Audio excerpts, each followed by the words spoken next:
আসসালামু আলাইকুম ওয়া রাহমাতুল্লাহি ওয়া বারাকাতুহু।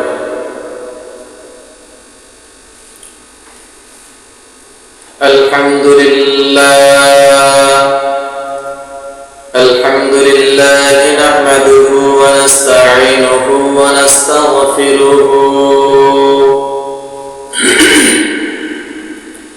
ওয়া নু'মিনু বিহি ওয়া নাতাওয়াক্কালু আলাইহি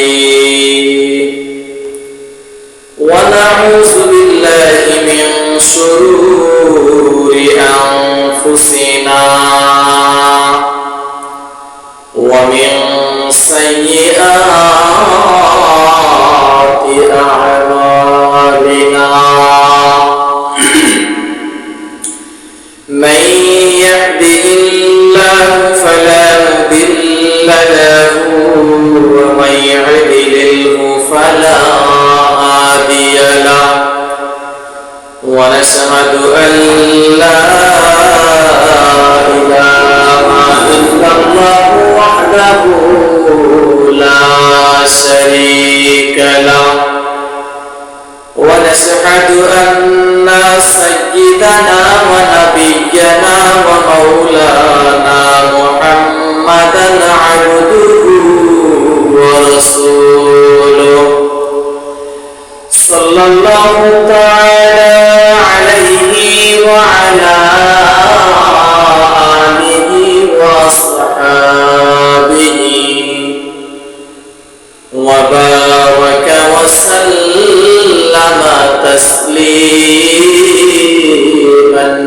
কাসীরা আম্মা বা'দ ফাআউযু বিল্লাহি মিনাশ শাইতানির রাজীম বিসমিল্লাহির রহমানির রহিম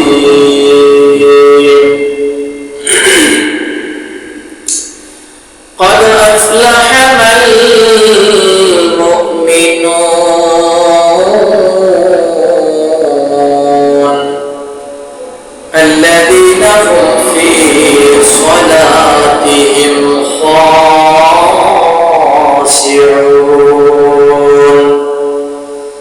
والذين هم عن اللغو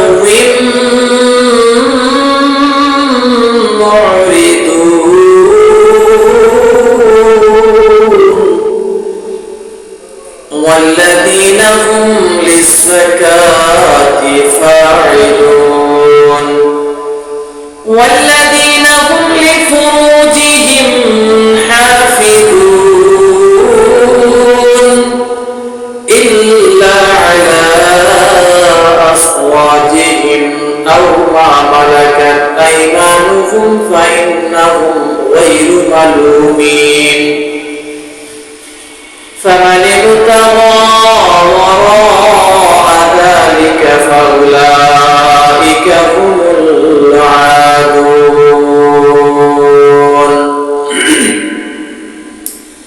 عن أبي هريرة قال قال رسول الله صلى الله عليه وسلم الإيمان بضع وسبعون شعبة فأفضلها قول لا إله إلا الله آمنت بالله صدق الله مولانا العظيم وصدق رسوله النبي الكريم ونحن على ذلك من الشاهدين والشاكرين والحمد لله رب العالمين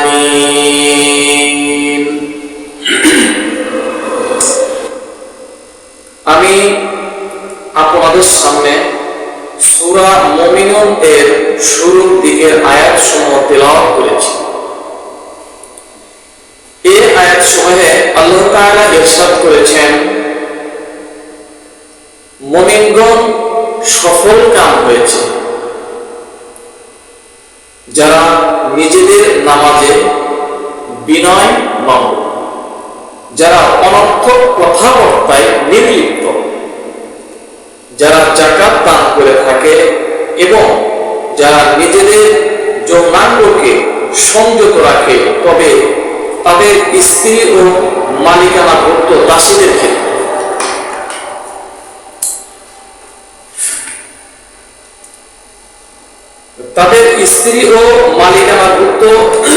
দাসীদের ক্ষেত্রে সংযুক্ত না রাখলে তা তিরস্কৃত হবে না। অতঃপর কেউ এদেরকে ব্যতীত অন্যকে কামনা করলে তা সীমা লঙ্ঘনকারী বলে বিবেচিত হবে। সূরা মুমিনুন 1-7 নম্বর আয়াত। আজকে আমি আপনাদের সামনে ঈমান সম্পর্কে সামান্য কিছু আলোকপাত করব ইনশাআল্লাহ। আমি যে হাদিসটি পাঠ করেছি তার অর্থ হলো, হযরত আবু হুরায়রা রাদিয়াল্লাহু তাআলা আনহু থেকে বর্ণিত, তিনি বলেন, হযরত রাসূলুল্লাহ সাল্লাল্লাহু আলাইহি ওয়াসাল্লাম ইরশাদ করেছেন, ঈমানের 70টিরও বেশি শাখা প্রশাখা রয়েছে, তন্মধ্যে সর্বাপেক্ষা উত্তম হচ্ছে লা ইলাহা ইল্লাল্লাহ।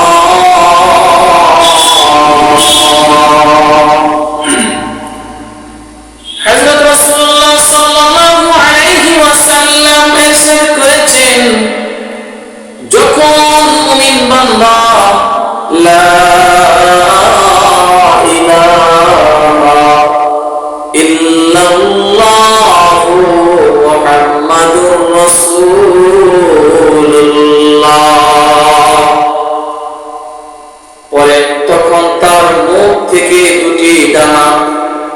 দুটি সাদা ডানা বিশিষ্ট সবুজ পাখির মতো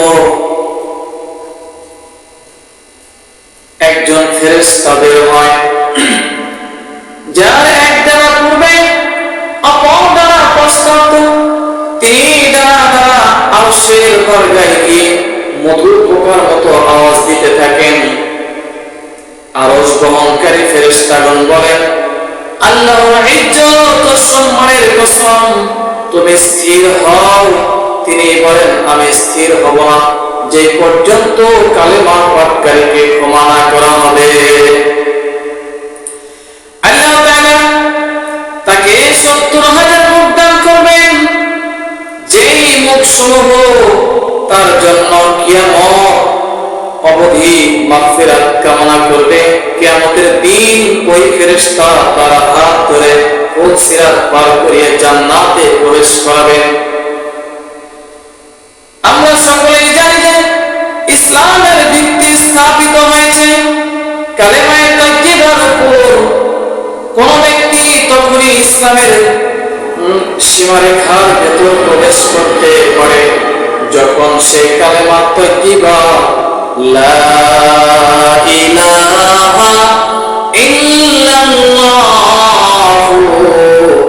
মুহাম্মাদুর রাসূলুল্লাহ এর সাক্ষ্য দান করেন। তাই এই কালেমার বড় গুরুত্ব প্রতিটি মুসলমান জানে। এই কালেমা পড়ার ফলে মানুষের জীবনে এক মহা বিপ্লব সাধিত হয়। এই কালেমা পড়ার আগে যে ব্যক্তি কাফের ছিল, সে এই কালেমা পড়া মাত্র মুসলমান হয়ে যায়। আগে যে ব্যক্তি আল্লাহ তাআলার কাছে ছিল ঘৃণিত, এই কালেমা পড়ার পর সে হয়ে যায় তার প্রিয় বান্দা। আগে যে ব্যক্তি ছিল জাহান্নামের উপযুক্ত, এই কালেমা পড়ার পর সে জান্নাতের উপযুক্ত ও রহমত লাভের যোগ্য হয়ে যায়। এটি এমন এক কালেমা যা মানুষকে এক মুহূর্তের মধ্যে জাহান্নামের সর্বনিম্ন স্তর থেকে উদ্ধার করে জান্নাতুল ফিরদাউসের উচ্চ স্তরে পৌঁছে দেয়। এটা অনিকার্য বাস্তবতা ইসলামের ইতিহাসে, যার অসংখ্য দৃষ্টান্ত রয়েছে। খায়বার যুদ্ধের ঘটনা। খায়বার যুদ্ধে হযরত রাসূলুল্লাহ সাল্লাল্লাহু আলাইহি ওয়াসাল্লাম ইহুদিদের বিরুদ্ধে লড়াই করছিলেন। খায়বারে ইহুদিদের বিশাল কেল্লার বাইরে তাঁবু পেতে অবস্থান করছিলেন। হযরত রাসূলুল্লাহ সাল্লাল্লাহু আলাইহি ওয়াসাল্লাম ঘেরাও করে রেখেছিলেন ইহুদিদেরকে। এই ঘেরাও অবস্থায় কয়েকদিন কেটে যায়, কিন্তু মুসলমানদের বিজয় হচ্ছিল না। এরই মধ্যে কেল্লার ভেতর থেকে ইহুদিদের এক রাখাল বেরিয়ে এলো। সে ছিল ছাগলের রাখাল, কৃষ্ণবর্ণ দেখতে, স্পষ্টই বোঝা যাচ্ছিল না ইহুদির চাকর। হয়তো সে তার ছাগল চড়ানোর উদ্দেশ্যে কেল্লা থেকে বেরিয়ে এসেছে। বেরিয়ে দেখে কেল্লার পাশে মুসলমানদের বিশাল বাহিনী। সে আগেই শুনেছিল হেজাব থেকে হযরত মুহাম্মদ সাল্লাল্লাহু আলাইহি ওয়াসাল্লাম ইহুদিদের উপর আক্রমণ করতে এসেছেন। তিনি ইয়াসবিরের বাদশা। সে ভেবেছে যদি সুযোগ পাই তাহলে আমিও একবার তাকে দেখব। জীবনে কখনো বাদশা দেখিনি। ইয়াসবিরের বাদশা যখন কাছেই চলে এসেছেন, তখন তাকে একবার কাছ থেকে দেখব এবং শুনব তিনি কি বলেন। এই উদ্দেশ্য সেই মুসলিম বাহিনীর সদস্যগণকে জিজ্ঞেস করলো, হযরত মুহাম্মদ সাল্লাল্লাহু আলাইহি ওয়াসাল্লাম এখন কোথায়? সাহাবায়ে কেরাম ইঙ্গিতে হযরত রাসূলুল্লাহ সাল্লাল্লাহু আলাইহি ওয়াসাল্লামের তাঁবুটি দেখিয়ে দিলেন। হযরতের তাঁবু দেখে তো সে বিস্ময়ে হতবাক। সে মনে করছিল হযরত মুহাম্মদ সাল্লাল্লাহু আলাইহি ওয়াসাল্লাম হলেন ইয়াসবিরের বাদশা। চারিদিকে তার শক্তি ও বীরত্বের দামামা বাজছে। সুতরাং তিনি যেই তাঁবুতে অবস্থান করবেন, সেই তাঁবু নিশ্চয়ই মূল্যবান গালিচায় সজ্জিত হবে। তার মুখে দামি দামি পর্দা ঝুলানো থাকবে, তাঁবুর সামনে থাকবে বাহাদুর প্রহরী। কিন্তু সেই তাঁবুটির কাছে গিয়ে লক্ষ্য করলো মামুলি খেজুর ডালায় নির্মিত খুবই সাধারণ একটি তাঁবু। তাঁবুর সামনে কোনো প্রহরী নেই, কোনো দাস দাসীও নেই। রাখাল দোলায়িত মনের ভেতরে প্রবেশ করলো। ভেতরে হযরত রাসূলুল্লাহ সাল্লাল্লাহু আলাইহি ওয়াসাল্লাম অবস্থান করছিলেন।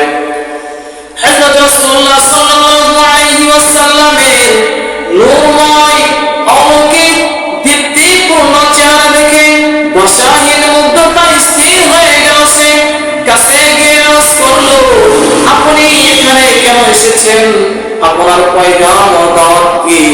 হযরত রাসূলুল্লাহ সাল্লাল্লাহু আলাইহি ওয়াসাল্লাম ইরশাদ করলেন, আমার দাওয়াত তো একটাই, একমাত্র আল্লাহ ছাড়া আর কাউকে মাবুদ মানতে পারবে না।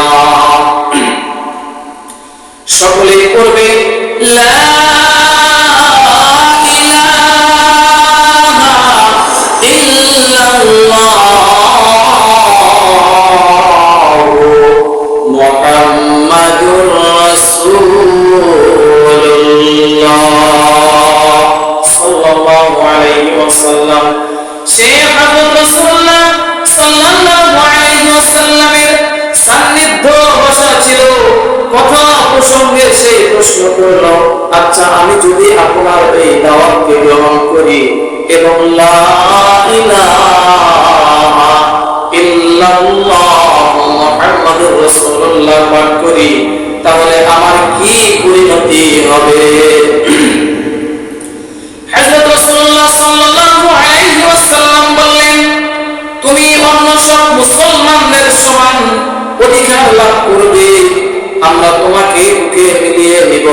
রাখাল বলল, আপনি আমাকে বুকে জড়িয়ে নেবেন, কারণ সে তো জীবনে এই কথা কল্পনাও করেনি। একজন নেতা, একজন বাদশা, বরং বিশাল একটি জাতির মহান অধিপতি, তার মতো একজন তুচ্ছ রাখালকে বুকে জড়িয়ে নিতে পারে। তাই সে বলল, আমাকে বুকে জড়াবেন আপনি? আমার মুখ কুঁচনি, আমার রং কালো, আমার শরীর থেকে দুর্গন্ধ বিচ্ছুরিত হচ্ছে, আমাকে কিভাবে বুকে জড়াবেন? হযরত রাসূলুল্লাহ সাল্লাল্লাহু আলাইহি ওয়াসাল্লাম ইরশাদ করলেন, তুমি যদি এই কালেমা গ্রহণ করো তাহলে আমি কেন আমাদের সকলেই তোমাকে বুকে জড়াবে? তুমি অন্য সকল মুসলমানের সমান অধিকার লাভ করবে।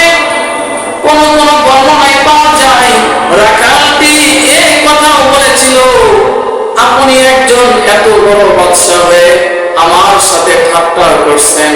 হযরত রাসূলুল্লাহ সাল্লাল্লাহু আলাইহি ওয়াসাল্লাম ইরশাদ করেছিলেন, আমি ঠাট্টা করি না, বাস্তবে আমি এমন একটি দিনের আহ্বান নিয়ে এসেছি যেখানে কালো ও সাদা, আমির ও ফকির, ধনী ও গরিবের মাঝে কোনো পার্থক্য নেই। এখানে মর্যাদার মাপকাঠি হলো আল্লাহর ভয়। সুতরাং তুমি যদি আমার দাওয়াত গ্রহণ করো তাহলে সত্যি তুমি আমাদের সমান বলে বিবেচিত হবে, আমরা তোমাকে বুকে জড়িয়ে নিব। তখন সে বলল, ঘটনা যদি তাই হয় তাহলে আমি এখনই মুসলমান হচ্ছি। অতঃপর সে আশহাদু আল্লা ইলাহা ইল্লাল্লাহু ওয়া আশহাদু আন্না মুহাম্মাদার রাসূলুল্লাহ পরে মুসলমান হয়ে গেল। মুসলমান হয়ে সে আরজ করল, হে হযরত রাসূলুল্লাহ সাল্লাল্লাহু আলাইহি ওয়াসাল্লাম, এখন তো আমি মুসলমান, বলুন এখন আমাকে কি করতে হবে, আমার কর্তব্য কি? হযরত রাসূলুল্লাহ সাল্লাল্লাহু আলাইহি ওয়াসাল্লাম ইরশাদ করলেন, তুমি এমন সময় মুসলমান হয়েছো যখন কোনো নামাজের সময় নয় যে আমি তোমাকে নামাজ আদায় করতে বলবো, রমজান মাস নয় যে আমি তোমাকে রোজা রাখতে বলবো, তোমার কাছে অর্থবিত্ত নেই যে তোমাকে যাকাত দিতে বলবো, তাছাড়া তখন পর্যন্ত হজ ফরজ হয়নি। তবে এখন কায়বার ময়দানে একটি ইবাদত হচ্ছে, তলোয়ারের ছায়ার নিচে সম্পাদিত হয় যে ইবাদত, আর তা হলো আল্লাহর পথে জিহাদ। সুতরাং মুসলমানদের সাথে জিহাদে শামিল হয়ে যান।